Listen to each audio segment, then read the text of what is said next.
नमस्कार दोस्तों।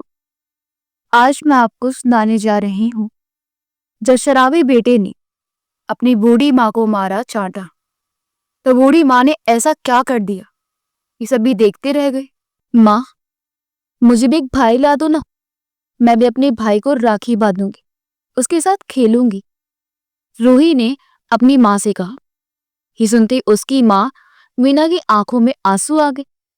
फिर भी वह अपनी बच्ची के सामने रोकर कमजोर नहीं पड़ना चाहती थी। अपने आंसुओं को छिपाती ही बोली, बेटा अभी तो तू खुद छोटी है, तू थोड़ी और बड़ी हो जा, तब मैं तुझे भी एक भाई ला दूंगी। अभी बाहर जाकर खेल। माँ की ये बातें सुनकर रूही रिया के साथ खेल में व्यस्त हो गई। रिया उसके पड़ोस में रहती थी। उसका एक छोटा भाई भी था, सोनू।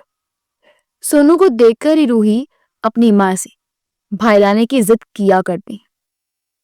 रूही के खेलने चले जाने के बाद उसकी माँ ने हाथ जोड़कर भगवान से कहा, हे प्रभु, मेरी ना तो कम से कम इस बच्चे की तो फरियाद सुन ले।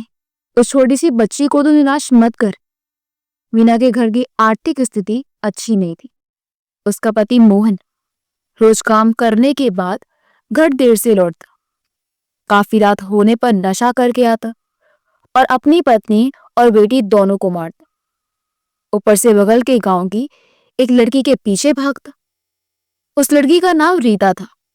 कभी कभी तो दो दो दिन रात तक रीता के घर ही पड़ा रहता। रीता के घर में बस 3 व्यक्ति थे। एक रीता, दूसरी उसकी माँ, तीसरा उसका छोटा भाई। रीता के पिता का स्वर्गवास हो चुका था। रीता की माँ दिन में दूसरों के खेतों में काम करने चली जाती थी। उसका भाई स्कूल पढ़ने चला जाता था। बस रीता घर में अकेली रह जाती थी। बस इसी खाली समय में मोहन रीता के घर इश्क लड़ाने आ जाया करता था। अपने घर में खाने के लाले पड़े थे, इससे कोई मतलब नहीं रहता मोहन को। वह तो रीता के इश्क में डूबा रहता। रीता भी काफी चापलूस लड़की थी। वह तो मोहन से सिर्फ महंगे महंगे कपड़े, जेबर, ऐशो आराम की चीजों की फरमाइश किया करती। एक मांग पूरी हुई कि दूसरी मांग जारी। पर मोहन तो उसके प्यार में पूरी तरह अंधा ही हो चुका था। उसे किसी चीज की कोई सुध बुध नहीं थी। उसे सिर्फ रीता ही दिखाई देती थी। इधर एक दिन रिया ने आकर रूही से कहा कि आज मैं बाजार जा रही हूँ अपनी माँ के साथ। वो कल सोनू का बर्थडे है ना, तो उसी के लिए कपड़े लेने हैं, केक का ऑर्डर भी करना है, बैलून और कुछ बर्थडे भी पार्टी का जरूरी सामान भी लाना है। रूही, तू भी चलना। इस पर रूही ने मायूस होकर कहा, नहीं, मैं नहीं जाऊंगी रिया, तू ही जा। ये सुनकर रिया जाने लगी और बोली, कल तू भी अपनी माँ के साथ मेरे घर आना। वहां हम दोनों खूब सोनू की बर्थडे पार्टी भी एंजॉय करेंगे और खूब मस्ती भी करेंगे। ये सुनकर रूही चुप हो गई। इतना कहने के बाद रिया वहां से चली गई। बाहर दरवाजे पर दूसरी तरफ इधर फूलों का गमला रखा था। वहां फूलों के गमलों की तरफ रूही चली गई। वह उन फूलों को एकटक निहार रही थी, मानो दोनों एक दूसरे से बातचीत कर रहे हूं। रूही बेटा, खाना खा लो, उसकी माँ ने कहा।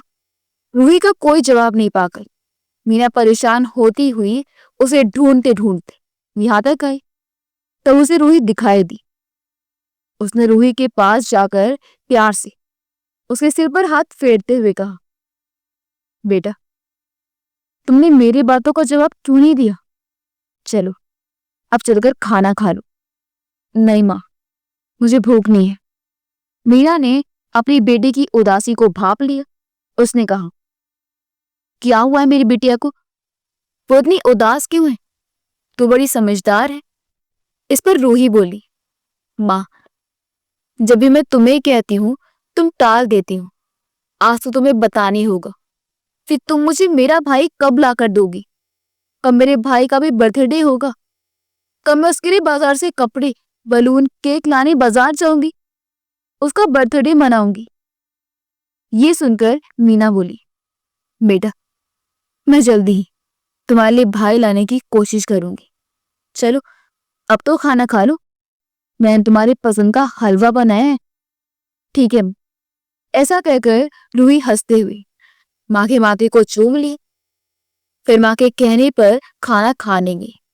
जो ही पहला निवाला रूही ने मुंह में डाला, फिर उछलकर बोली, अरे वाह माँ, आपने क्या स्वादिष्ट हलवा बनाया है, मजा आ गया।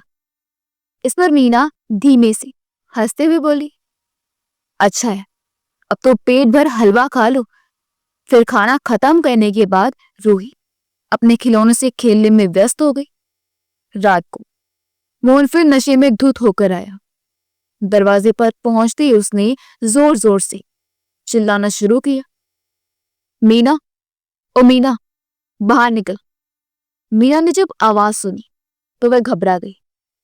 फिर दौड़कर ये सोचते हुए आई कि पता नहीं क्या हो गया, क्यों चिल्ला रहे हैं।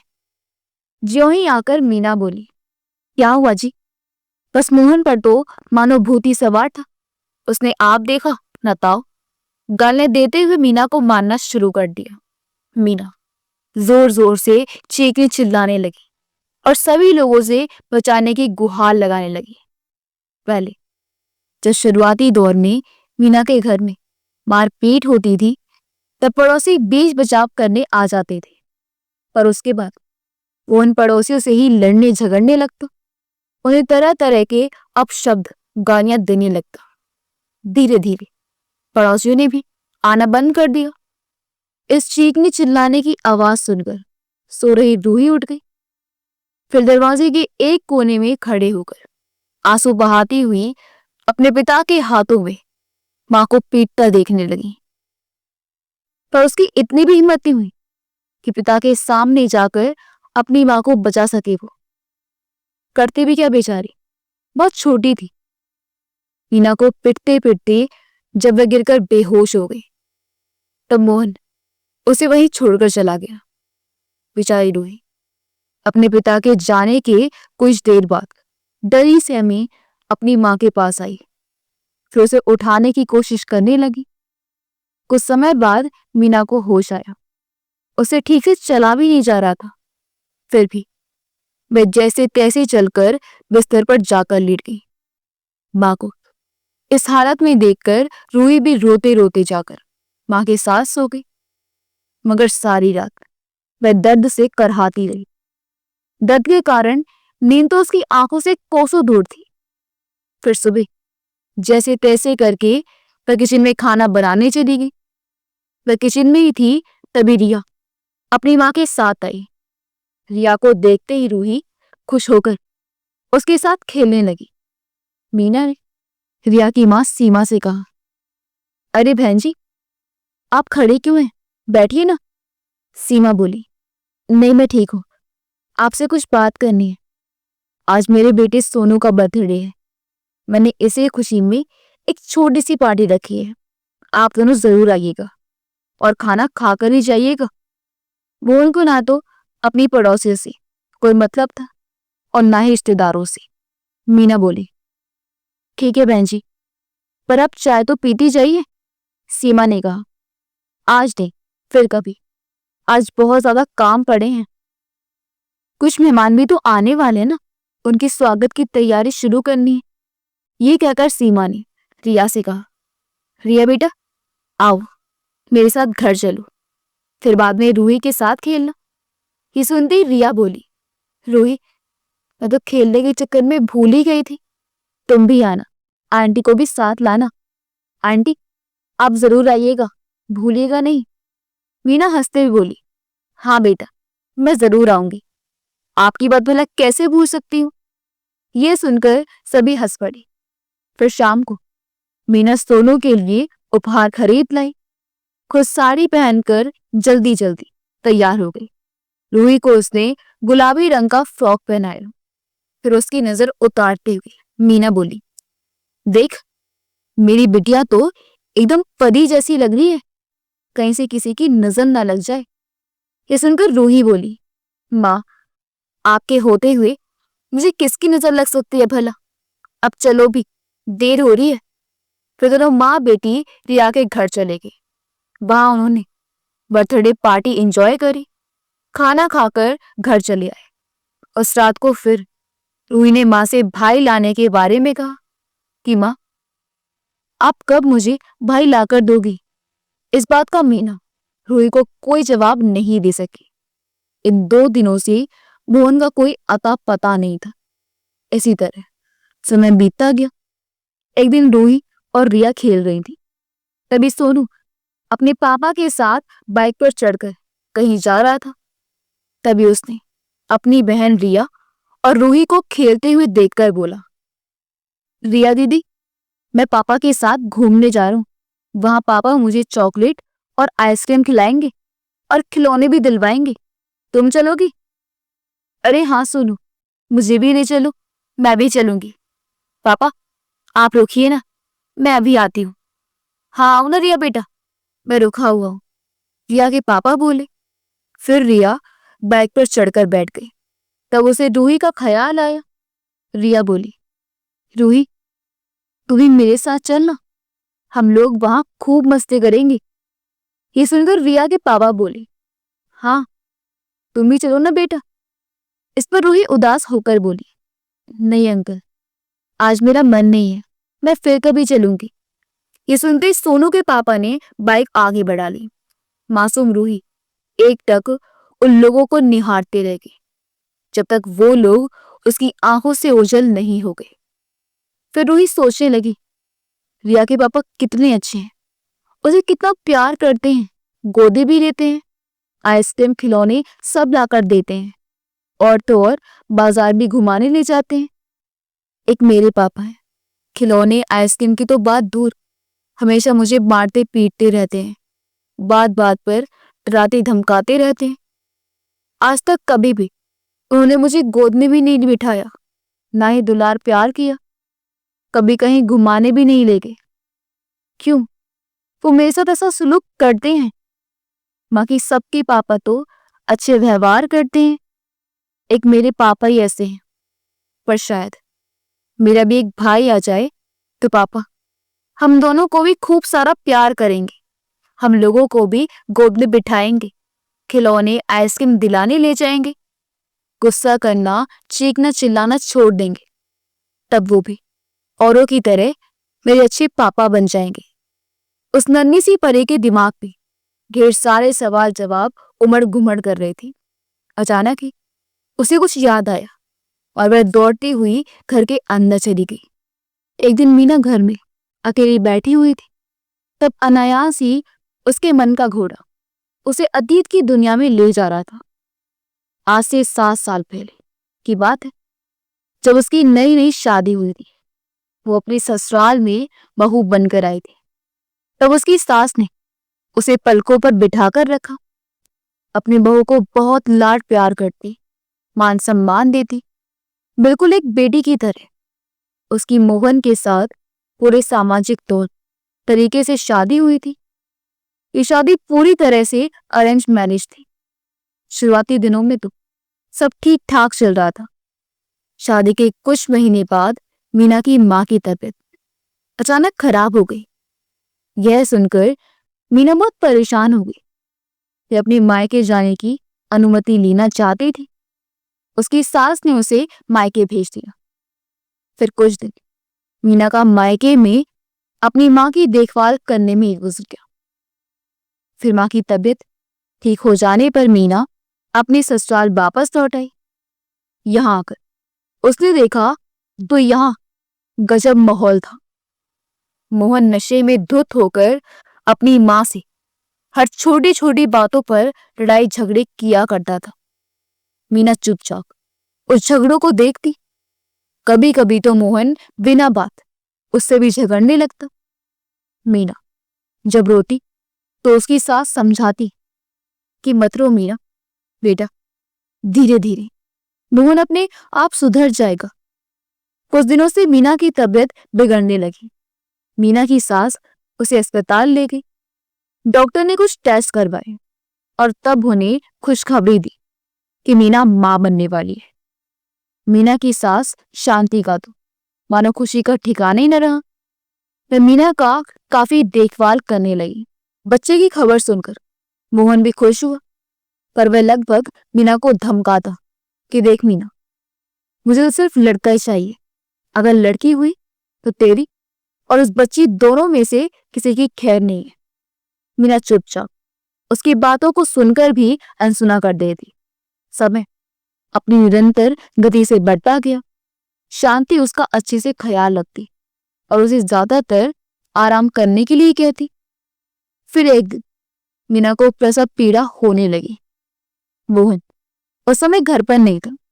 शांति उसे अस्पताल ले गई। उसे एडमिट करने के कुछ घंटों के बाद मीना ने एक बहुत प्यारी सी बेटी को जन्म दिया। उसकी सास बहुत खुश हुई, पर फिर डॉक्टरों ने जो बताया उसे सुनकर शांति के मानो होश उड़ गए। उन्होंने बताया कि कुछ आंतरिक परेशानी के कारण मीना अब कभी मां नहीं बन सकती। हम लोगों ने इस बार भी उसकी जान बड़ी मुश्किल से बचाई है, वरना उसकी जान भी जा सकती थी। अब इसकी दोबारा प्रेगनेंसी अगर कोई चमत्कार हो तभी संभव है। फिर अस्पताल से डिस्चार्ज होकर शांति अपनी बहू और पोती के साथ घर लौट आई। मोहन ने जैसे ये खबर सुनी कि लड़की हुई है तो वह गुस्से से आग बबूला हो गया। अपनी पत्नी और बेटी दोनों के जान के पीछे ही पड़ गया। दोनों को बार बार मारने जाता। चांद उसका बीच बचाव करती रही। इसी तरह 6 महीने बीत गए। एक दिन तो हद ही हो गई। मोहन अपनी पत्नी की पिटाई कर रहा था। शांति अपने पड़ोस में सीमा के यहाँ गई हुई थी। जब वह आंगन में आई तो मोहन कह रहा था कि एक तो तूने लड़की पैदा कर दी, और अगर लड़की पैदा हो गई तो उसे जन्म लेते ही मार क्यों नहीं डाला, जैसे अस्पताल में ही छोड़ देती। इस पर मोहन की माँ उसे समझाने लगी, बेटा ऐसा नहीं कहते, जो तेरी बेटी है उसे भी तो मान सम्मान लाड प्यार का पूरा हक है। फिर मोहन को उसने अस्पताल में डॉक्टरों के द्वारा बताई जाने वाली सारी बातें बताई। इस पर मोहन ने कहा, एक तो मुझे इस घर का वारिस नहीं दे सकी, फिर इस नाच पीटी को क्यों मेरी छाती पर मूंग दलने के लिए नहीं, इसे भी वही अस्पताल में छोड़ देती। मोहन की माँ फिर से उसे समझाने लगी। इसी पर आवेश में आकर मोहन ने अपनी माँ पर हाथ उठा दिया। इस पर शांति बोली कि तूने अच्छा नहीं किया मोहन, अब मैं तेरे घर में एक पल भी नहीं रुकूंगी। ये कहकर उसकी माँ अपना सामान समेटने लगी।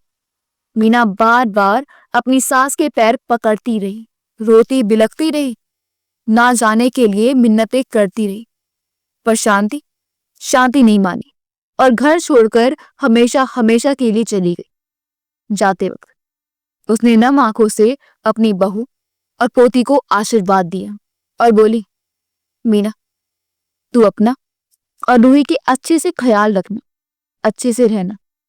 फिर चली गई। सास के घर छोड़कर चले जाने के बाद मीना की आंखें रोते रोते सूज गई थी। ऐसी परिस्थिति को देखकर उसका दिल बैठे जा रहा था। अब तो मीना रूही को मोहन की परछाई से भी दूर रखती। मोहन की आदतें दिन प्रतिदिन बिगड़ती चली गई। अब तो वह और रीता के इश्क में डूबता चला गया। रीता प्यार का बहाना बनाकर मोहन को धोखा देती रही। जब भी मोहन रीता से शादी की बात करता, रीता टाल देती। तो भला क्यों शादीशुदा इंसान से शादी करती आखिर? मोहन तो बस उसके लिए एक टाइम पास की तरह था। उधर रीता ने छुपके से एक बड़े बिजनेसमैन रोहित को अपने प्यार की जाल में फंसाया। वे उससे मिलने जाती, दोनों होटलों में खाना खाते, मूवी देखने जाते, महंगे महंगे मॉल में शॉपिंग करते। कभी कभी जब मोहन रीता के घर जाता तो वह गायब मिलती। वह धीरे धीरे मोहन को नजरअंदाज करने लगी थी।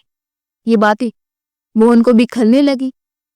वह कभी कभी घर आकर रीता वाला सारा गुस्सा मीना पर उतार देता। मोहन और रीता दोनों में आपसी दूरियां बढ़ने लगी। मोहन अब बराबर रात को अपने घर पर ही गुजारता। एक दिन रिया अपनी माँ सीमा के साथ मंदिर जा रही थी। रूही भी अपनी माँ से पूछकर मंदिर चली गई। आज कोई बड़ा पर्व त्योहार नहीं था, तो बस मंदिर में एक दो लोग ही आए थे। वहां सीमा ने पूजा अर्चना की, उसके बाद भगवान को प्रणाम किया। फिर रिया और रूही दोनों को बोली, बेटा आप दोनों भगवान जी को प्रणाम करो और जो मन्नत मांगना है मांग लो। ये सुनकर रूही फटाक से बोली, आंटी मन्नत क्या होती है? सीमा ने कहा, आप कुछ भी भगवान जी से मांग सकते हो। तब रूही बोली, आंटी मैं तो भगवान जी से अपने लिए भाई और पापा को दुलार प्यार मांगूंगी। ये सुनते ही सीमा हंस पड़ी। रूही ने भगवान को प्रणाम किया, फिर सभी घर चले गए। एक दिन काम पर जाते समय रास्ते में मोहन का एक्सीडेंट हो गया। आनन फानन में उसे अस्पताल पहुंचाया गया। उसके घर भी खबर आई। मीना रोती बिलखती अस्पताल पहुंच गई। वहां मोहन का इलाज शुरू किया गया। उसकी हालत काफी गंभीर थी। डॉक्टर ने बताया कि मोहन को अंदरूनी चोट आई है। वह अभी कुछ महीनों तक चल फिर नहीं सकता। कई दिनों के बाद मोहन को अस्पताल से छुट्टी मिली। उसे घर लाया गया। अब तो घर में और परेशानियां शुरू हो गई। एक एक पैसे और अनाज की किल्लत मीना उठा रही थी। घर का खर्च उठाना काफी मुश्किल हो रहा था। अस्पताल का खर्च तो अलग। हारकर मीना ने एक कंपनी में नौकरी करना शुरू कर दी। सुबह घर का सारा काम करके खाना बनाने के बाद वो ड्यूटी पर जाती।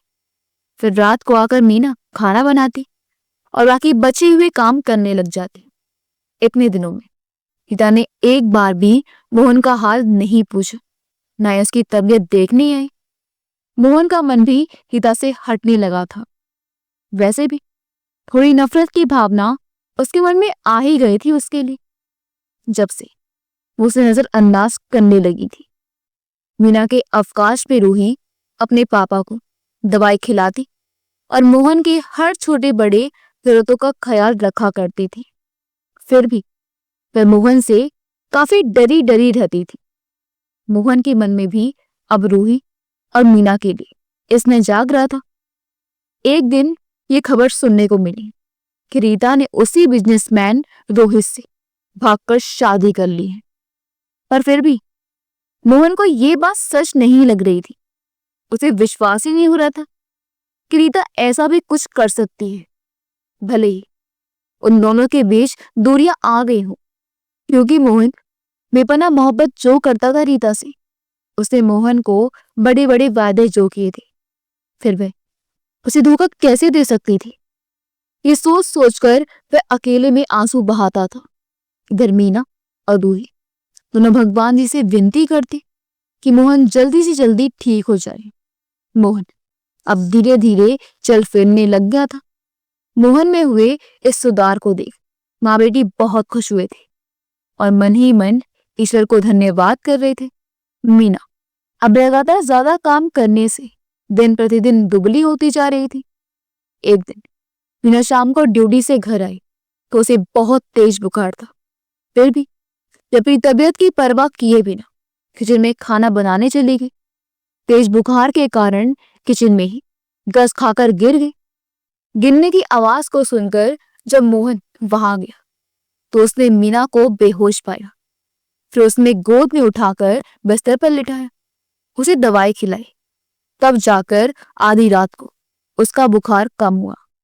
रूही अपनी माँ को इस हालत में देखकर चुपचाप खड़ी खड़ी बस रोए जा रही थी। ये देख मोहन का पितृत्व स्नेह उमड़ पड़ा। उसने रूही को अपने पास बुलाया।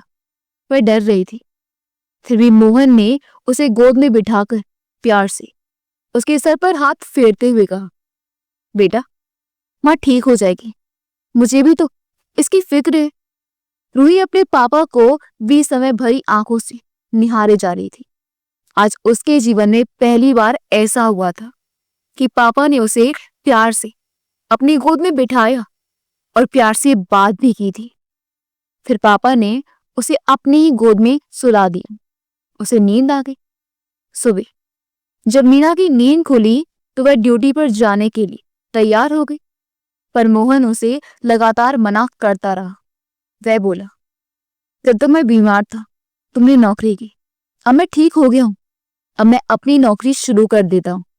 ये सुनते ही मीना बोली, नहीं, आपकी तबीयत पूरी तरह ठीक नहीं हुई है, अब आपको पूरी तरह आराम की जरूरत है। ऐसा कहकर मोहन के मना करने के बाद भी मीना ड्यूटी पर चली गई। फिर कुछ दिनों के बाद मोहन ने भी अपनी ड्यूटी ज्वाइन कर ली और उसने मीना को नौकरी छोड़ने के लिए कहा। मीना काम पर जाना नहीं छोड़ना चाहती थी, पर मोहन के बार बार कहने पर उसे काम छोड़ना ही पड़ा। ऐसे भी वह मोहन का दिल नहीं दुखाना चाहती थी। वह मोहन में आए हुए बदलाव को देखकर बहुत खुश थी। मोहन अब नशा करना काफी कम कर चुका था। इसी बीच रूही को जब जब याद आती, वो अपनी माँ से भाई लाने की जिद करती। कुछ दिन इसी तरह शांतिपूर्वक बीत गई। मोहन भी अपनी पत्नी और बेटी की ठीक तरह से देखभाल करने लगा। पास ही एक स्कूल में अपनी बेटी का एडमिशन करवा दिया। रूही बहुत खुश हुई, खुशी से स्कूल जाती और मन लगाकर पढ़ती। दिन सुखपूर्वक व्यतीत होने लगे। रविवार का दिन था। आज रूही के स्कूल की छुट्टी थी। मिया ने सोचा कि आज मंदिर जाकर भगवान की पूजा अर्चना करूं। मोहन के एक्सीडेंट के बाद कभी फुर्सत नहीं मिली और फिर अब तो मेरे जीवन में सब कुछ ठीक होने लगा है। फिर फटाफट नहा धोकर मीना और रूही मंदिर चले गई। रास्ते में अचानक मीना गिरकर बेहोश हो गई। रूही अपनी माँ को इस हालत में देखकर जोर जोर से रोने लगी। फिर आसपास के लोगों ने मीना को उसके घर पहुंचाया। पड़ोसी ने उसकी बेहोशी की खबर मोहन को भी दे दी। वो वहां से भागता हुआ आया। फिर आसपास के लोगों ने सलाह दी कि मीना को अस्पताल ले जाया जाए। मोहन अपनी पत्नी को लेकर अस्पताल जा रहा था, पर ट्रैफिक जाम की वजह से गाड़ियों का तांता लगा हुआ था। अपनी ऑटो रिक्शा में से बैठे हुए ही उसे काली रंग की चमचमाती हुई कार पर नजर पड़ी। उसमें रीता और रोहित बैठे हुए थे। रीता ने बड़े आदमियों जैसे कपड़े पहन रखे थे। उसके मांग में सिंदूर और गले में मंगलसूत्र चमक रहा था। मोहन ने मन ही मन उसे बेवफा मानकर अपने कलेजे पर पत्थर रख लिया। ये बात उसने मीना को भी नहीं बताई और अस्पताल चला गया। वहां पर कुछ जांच पड़ताल करने के बाद डॉक्टर ने बताया कि मीना मां बनने वाली है। ये सुनते मीना तो खुशी से झूम उठी। मन ही मन उसने भगवान को धन्यवाद किया कि भगवान ने एक और खुशी उसकी झोली में डाल दी। मोहन की भी खुशी का ठिकाना नहीं था। उसे लगा कि तो भगवान का ही चमत्कार है। डॉक्टर ने काफी एहतियात बरतने के लिए मीना से कहा। ज्यादातर समय आराम करने को ही कहा। ज्यादा भारी काम करने से भी मना किया। दोनों खुशी खुशी घर आए। दिन गुजरते गए। मोहन खुद मीना का काफी हद तक ख्याल रखता, उसे कम से कम काम करने देता। ड्यूटी से आने के बाद खुद किचन के काम करने में भी उसकी मदद करता। इसी बीच मीना ने कई बार अपनी सास को खोजने की इच्छा जाहिर की, पर मोहन ने कोई जवाब नहीं दिया। वह इन बातों को सुनकर मीना के सामने अनसुना करने का नाटक किया करता था। वह तो माँ का नाम सुनते ही पश्चाताप की अग्नि में जलने लगता था। इसी तरह समय बीतता गया। 9वें महीने में मीना ने एक सुंदर बेटे को जन्म दिया। मोहन को तो ये खबर सुनते ही मानो पर निकल आए हूं। उसे अपने कानों पर यकीन ही नहीं हो रहा था। 2 दिनों के बाद मीना अस्पताल से घर आई। रूही तो खुशी से झूम उठी। भगवान ने उसकी भाई की चाह पूरी कर दी। रूही ने एक दिन अपनी माँ से कहा, माँ, मैं एक बात बोलूं, अगर मेरे भाई का नाम जय रखो तो कैसा रहेगा? मीना हंसते हुए बोली, हाँ, बहुत सुंदर नाम है, रूही और उसका भाई जय। ये सुनने के बाद दोनों माँ बेटी हंस पड़े। इसी तरह 6 महीने बीत गए। रिया की माँ सीमा की दूर के रिश्ते में बुआ लगती थी। नाम था सीना। उस बेचारी को कोई संतान नहीं थी और वह वृद्ध हो चुकी थी, मगर थी स्वाभिमानी। किसी पर बोझ नहीं बनना चाहती थी। तो सीमा के घर से काफी दूर एक वृद्धाश्रम में रहते थे। सीमा कभी कभी तो जाकर उससे मिल आती थी। पर इधर 2 सालों से घर गृहस्थी के झमेलों में पड़ के वे मिलने नहीं जा पाई थी। एक दिन उसे खबर आई कि उसकी सीना बुआ बहुत बीमार है। वह झटपट बुआ को देखने के लिए चल पड़ी। वहां पहुंचकर उसे पता चला कि बुआ की हालत सचमुच बहुत खराब है। सीमा अब बुआ से मिली, तब उसे देखते ही सीना बुआ फूट फूट कर रो पड़ी। सीमा, तुम मुझसे रूठ गई थी, ये ऐसी पराई समझकर टाल रही थी। बुआ मर ही जाए तब उसे जाऊं देखने। सीमा बोली, नहीं बुआ, ऐसी कोई बात नहीं है। अरे आप क्यों मरने की बातें करती हैं? मरे आपके दुश्मन? वो तो मैं घर गृहस्थी के झमेलों में फंस गई थी, पर अब आप चिंता मत करो, मैं आ गई हूं ना। ये सुनकर सीना बुआ बोली, वो तो मेरा ख्याल शांति ने रखा, वरना मैं तो कब की मर गई होती। बैठ तो भी, मिल लेना उससे, वो मेरे लिए गर्म पानी लेने गई है। ये सुनकर सीमा को जोरों का झटका लगा, क्योंकि मोहन की मां का नाम भी शांति था। पर सोचने लगी कि शांति आंटी यहाँ क्या करेंगी, कि ये सिर्फ मेरा बहम है और कुछ नहीं। फिर सीमा अपनी बुआ से बात करने लगी। थोड़ी देर बाद वो पानी लेकर आई। इसे देखकर बीच समय से सीमा की आंखें खुली की खुली रह गई। चौंक कर बोल उठी, शांति आंटी, आप यहाँ कैसे? शांति कुछ नहीं बोली, वह चुपचाप वहीं खड़ी रही। फिर सीमा बोली, आप घर चलिए। नहीं बेटा, मैं घर नहीं जा सकती, वहां से सब कुछ त्याग कर ही तो यहाँ आई हूं मैं। कहते हुए शांति की आंखों से आंसू बहने लगी। ये सुनकर सीमा बोली, आंटी, अपने बच्चों से, घर परिवार से कैसा गुस्सा। आप एक बार घर चलकर तो देखिए। मोहन अब काफी हद तक सुधर गया है और वह अपने दोनों बच्चों को बहुत प्यार करता है। और तो और नन्हे बेटे में जान बसती है उसकी। नन्हा बेटा? शांति वी समय से सीमा को देखते हुए बोल पड़ी, हाँ आंटी, यानी आपका पोता जय। अभी तो वह 6 महीने का ही हुआ है।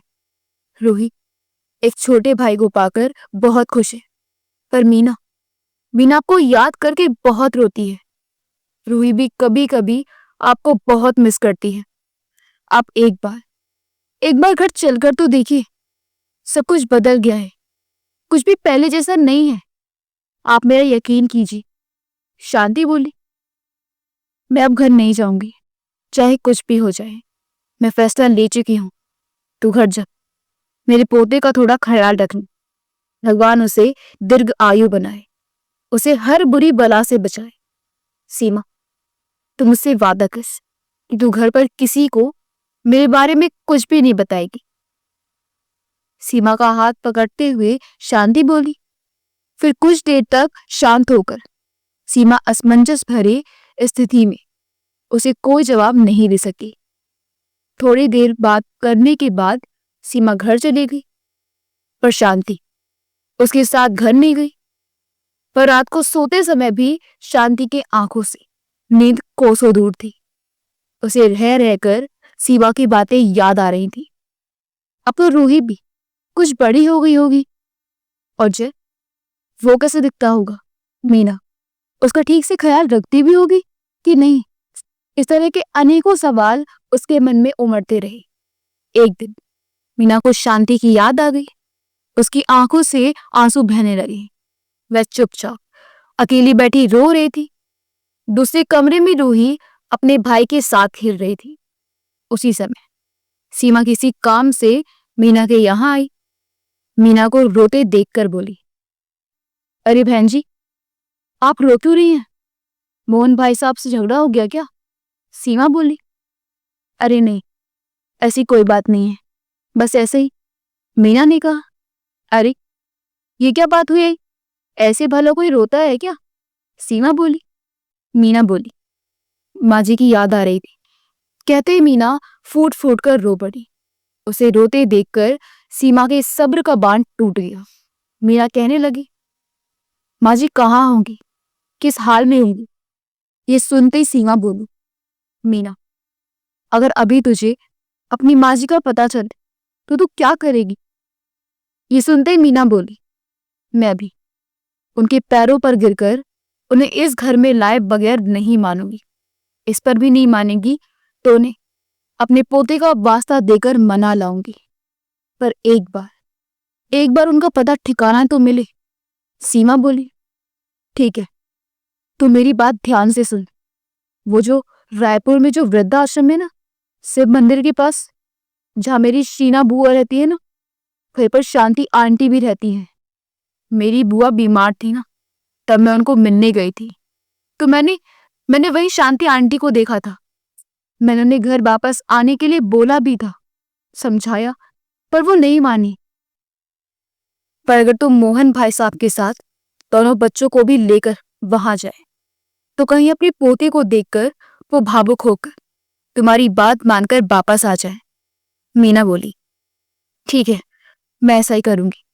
मीना को मन ही मन ये सोचकर तसल्ली हुई कि चलो, माँ जी का पता ठिकाना तो मालूम हुआ। अब मैं उन्हें किसी तरह मनाकर घर वापस ले ही आऊंगी। वह फिर वो उनके ड्यूटी से घर लौटने का इंतजार करने लगे। आज तो उसे लग रहा था कि दिन जैसे कट ही नहीं रहा है। फिर शाम को जैसे ही मोहन घर आया, रोज की दिनचर्या की तरह मीना झटपट उसके लिए चाय बनाकर ले आई। फिर जब मोहन चाय पीने लगा तो मीना बोली, मुझे आपसे कुछ जरूरी बात करनी है। ये सुनते ही मोहन घबरा गया। उसके माथे पर चिंता की लकीरें साफ साफ दिखने लगी। वह बोला, कैसे बात को क्यों घुमा रही हो? साफ साफ बोलो।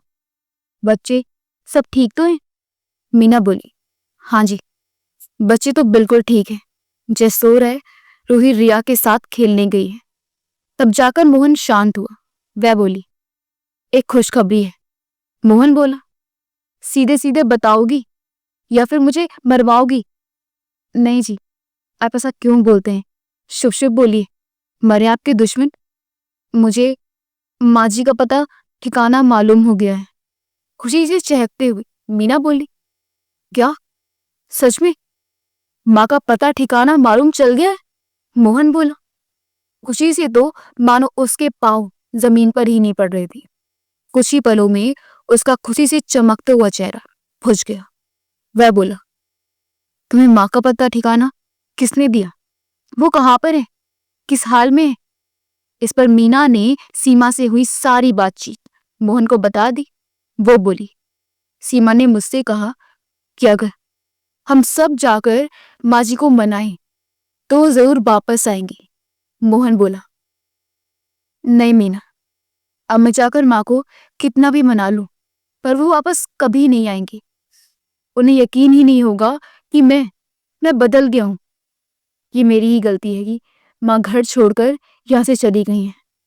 उस समय मैं सही गलत का फर्क ही भूल गया था मीना। मेरे कारण ही माँ बुढ़ापे में बेटे बहू के होते हुए भी अनाथ की तरह जीवन यापन कर रही हैं। तुम्हें सास का सानिध्य, बच्चों का दादी का प्यार नहीं मिल पा रहा है। मैं माँ के प्यार से वंचित हूँ। ये मेरी करनी का ही फल है। कहते हुए मोहन रो पड़ा। मीना उसे समझाते हुए बोली, पश्चाताप किसी भी गलती की सबसे बड़ी सजा है। आप रोना बंद कीजिए। हम सब जाकर माँ जी को मनाकर घर वापस जरूर ले आएंगे। आपका किस दिन चलने का प्लान है? मोहन बोला, ठीक है, कल ही चलते हैं। मैं अब और देर नहीं करना चाहता। फिर रात को सब खाना खाकर सो गए।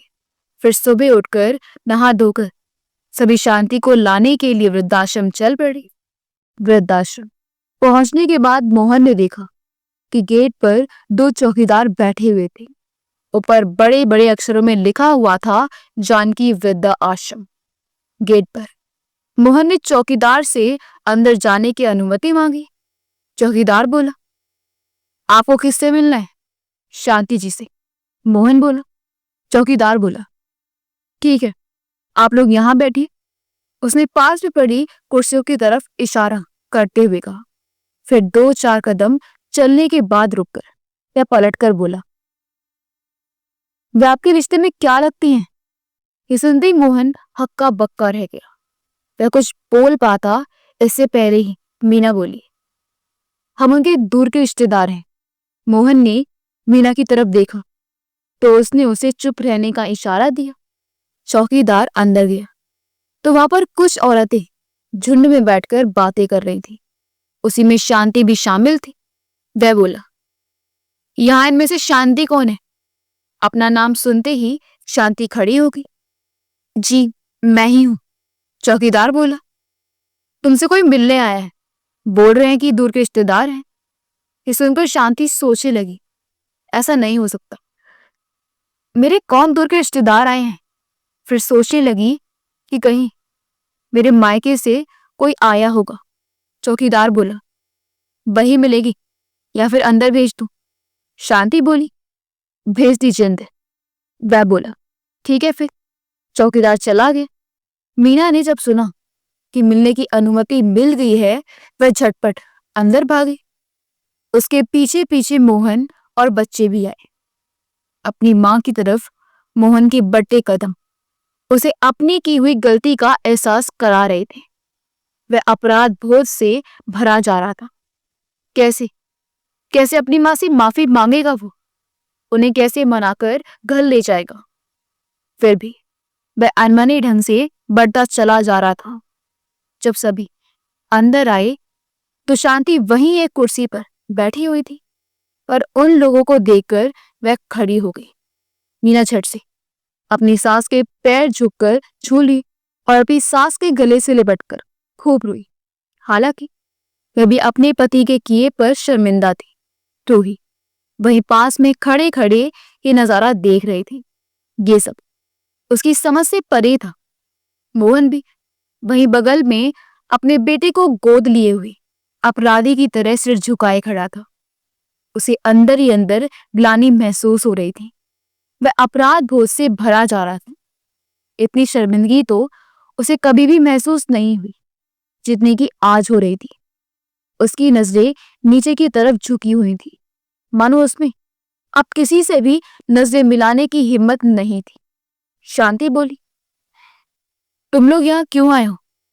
मेरा पता ठिकाना तुम्हें किसने दिया? फिर अपनी बहू को चुप करते हुए खुद से अलग करते हुए बोली, सीमा ने ही तुम्हें मेरा पता ठिकाना दिया होगा ना? पर अब कोई फायदा नहीं है, तुम लोग वापस चले जाओ। ये सुनते ही मोहन अपनी मां के पैरों पर गिर पड़ा, माफी मांगने लगा, गिड़गिड़ाने लगा, मुझे माफ कर दो मां। जानता हूं मेरी गलती माफी के लायक तो नहीं है, पर फिर भी तुम मुझे माफ कर दो, तुम तो मां हो ना। ये सब देखकर शांति को भी जोर से रोना आने लगा, पर वह खुद पर संयम रखते हुए बोली, मां तो तुम्हारे लिए उसी दिन मर गई थी जिस दिन तुमने मुझ पर हाथ उठाया था, और अभी मेरे सामने रोने गिड़गिड़ाने से कोई फायदा नहीं है। बेहतर यही होगा कि तुम मेरी नजरों से दूर हो जाओ। मोहन के पास से अपने पैरों को हटाते हुए बोली। मोहन चुपचाप अपराधी की तरह सर झुकाए वहीं खड़ा रहा। उसकी आंखों से पश्चाताप के आंसू बहते रहे। नन्हा सजय अपनी छोटी छोटी आंखों से अपनी दादी को एकटक देख रहा था। मीना बोली, नहीं माँ जी, आप ऐसा मत कहिए, नाराज मत होइए, घर वापस चलिए।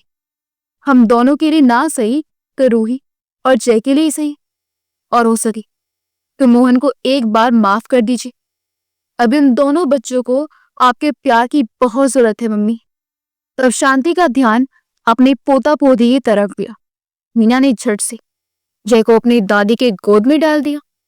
वह लेना तो नहीं चाहती थी, पर मासूम जय के सामने वह बहुत देर तक कठोर नहीं बन सकी।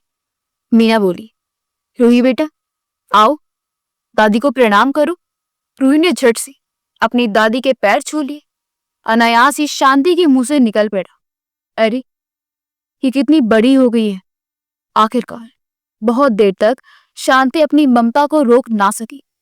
वह अपने पोते पोती को गोद में बिठाकर प्यार करने लगी। कभी पोते को गालों को चूमती, कभी रूही के बालों को सहलाती। मीना ये देखकर मन ही मन बहुत खुश हो रही थी। अंततः रूही ने अपनी चुप्पी तोड़ते हुए कहा, दादी आप हम लोगों से गुस्सा हो गया? अगर नहीं तो आप यहाँ क्यों रहती हो? आप मेरे साथ घर चलो ना। हम तीनों वहां खूब मस्ती करेंगे। प्लीज चलो ना दादी, प्लीज। ये सुनते ही शांति की आंखों से आंसू बहने लगे। वैन बहते हुए आंसुओं को रोक नहीं पाए। फिर बोली, नहीं रुई बेटा, आप लोग घर जाओ, मैं आप लोगों के साथ घर नहीं जा सकती। ये सुनते ही मोहन बोल पड़ा, माँ, आप मुझे एक मौका दे दो, फिर मैं आपको कभी शिकायत का मौका नहीं दूंगा। अगर अगर आज मैं आपको घर वापस नहीं ले जा पाया तो मैं खुद को कभी माफ नहीं कर पाऊंगा। ये सुनते ही मीना बोली, हाँ माँ जी, हो सके तो मुझे भी माफ कर दीजिएगा। मैं आपको बता नहीं सकती हूँ कि मैंने कैसे आपके बगैर एक एक पल गुजारा है। जब मुझे सबसे ज्यादा आपकी जरूरत थी तब मैं सबसे अकेली थी। भगवान गवाह है माँ जी, मैंने आपको कभी अपनी माँ से अलग नहीं समझा है। मीना रोते गिड़गिड़ाते हुए बोले जा रही थी। धीरे धीरे उस वृद्ध आश्रम की सारी वृद्ध औरतें व पुरुष जमा हो गए। सभी शांति को समझाने लगे। सीना बुआ बोली, देख शांति, अब मेरी ही देख, मेरी तो बस एक ही भतीजी है सीमा, जो कभी कभी मुझसे मिलने आती है। जिसके पास है उसका अपना कोई वही तो कभी प्यार, कभी नाराजगी, कभी नोकझोंक करेगा ना।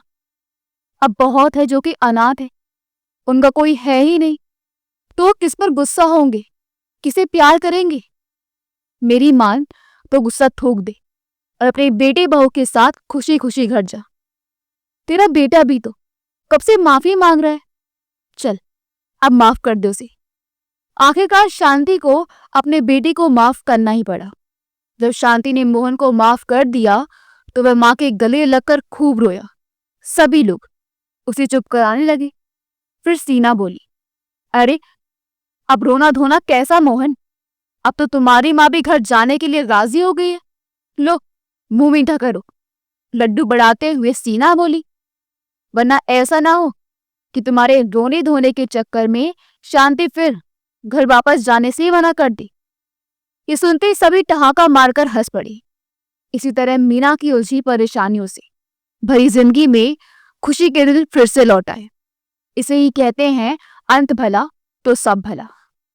अगर आपको हमारी कहानी अच्छी लगी हो तो हमारे वीडियो को लाइक करें, शेयर करें और हमारे चैनल योगी वॉइस को सब्सक्राइब कर दें।